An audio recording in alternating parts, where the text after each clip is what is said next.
As you know, the international legal order has really served us very well, and in fact, Singapore has benefited from this order. But you mentioned as well that it's now at risk, and it is at risk by certain unilateral actions. Some alarming developments have happened since January 3rd, and there are now threats going around targeting different territories. I'd like to know what defenses do we have as small states, not just Singapore. I think right now there are only 2 major powers in the world, maybe 3 if you include Russia. The rest of us are at risk. So what defenses do we have to mitigate these risks, to preserve our sovereignty and our way of life? And the second one is that you said the US-China relationship is important for Southeast Asia. Our institute has done a survey called the State of Southeast Asia every year, in which we realize that people actually don't want to choose. And we've always said that ASEAN does not want to choose. You also mentioned that China has made the right statements, and indeed, following January 3rd, China has made the strongest statement in support of the international rules-based order.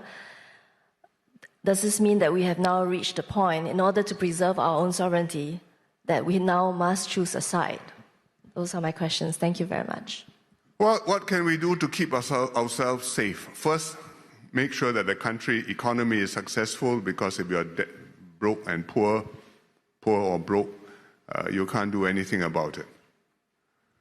Secondly, look to our defenses. We've been spending about 3% of our GDP every year on defense for a very long time, previously even higher, and built up a credible SAF, Singapore Armed Forces. And we continue to do that, not to threaten anybody, but just to keep ourselves safe. Thirdly, work together with our regional neighbors, cooperating amongst ourselves to the extent that we can, and also using it as a platform to partner other economies and other centers of prosperity in the world.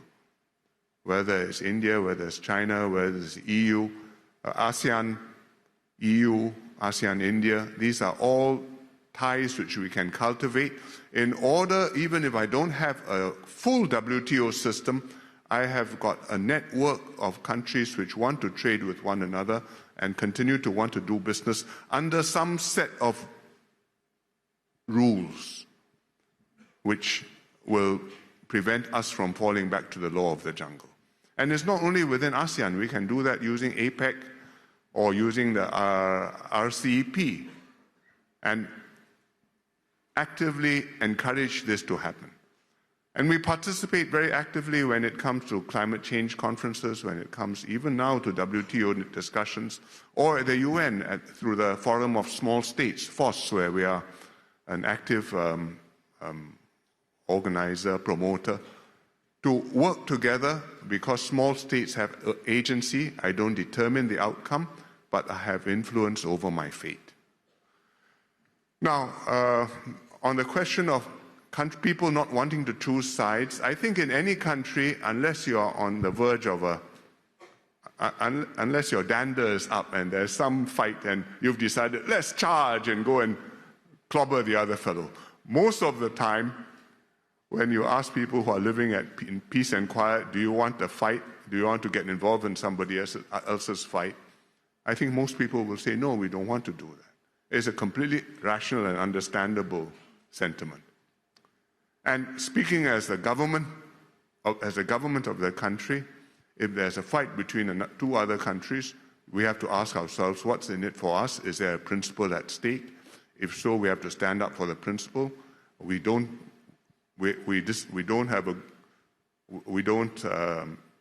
support military intervention in a certain country, but that doesn't mean I'm the enemy of the country which I disapprove of, whose action I disapprove of. I still do business with them. I mean, we issued very strong statements in the case of when Russia invaded Ukraine. We had sanctions against Russia, certain targeted sanctions, but doesn't mean we are hostile to Russia. I mean, we still have relations, we still do business with them. Similarly with the US, similarly with other powers. Now, on US and China, everybody says they don't want you to, they're not asking you to choose sides. everybody would like you on their side without choosing.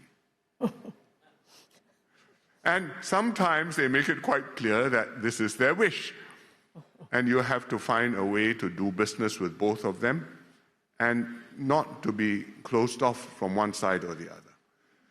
If you read the reports, these open reports, nothing from intelligence sources, you will see that when the US concludes trade deals with certain other partners, I mean, in the reports recently were Malaysia, Vietnam, Indonesia, but even from the first Trump administration in the US-Canada-Mexico trade agreement, there are provisions to say if you enter into an agreement with a country which doesn't subscribe to US principles or which is a problem to the US, well, this deal is off. It's called a poison pill. So there is pressure to enlist countries onto their side. I think we have to do our best to resist that. And the more we have links with all parties, I think the more we are in a position to say, well, I have some options.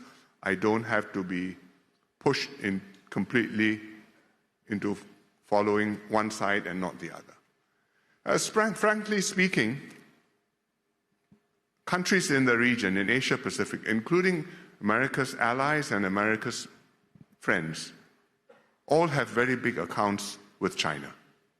It's so for Japan, it's so for Korea, it's so for Australia. The Korean president has just been in Beijing and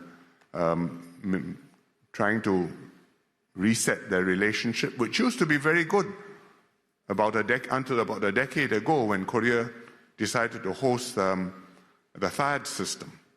And then it turns out, but they still want to do business with China. Australia wants to do business with China. They sell many, many things there. So does Japan, even though there are tensions between them.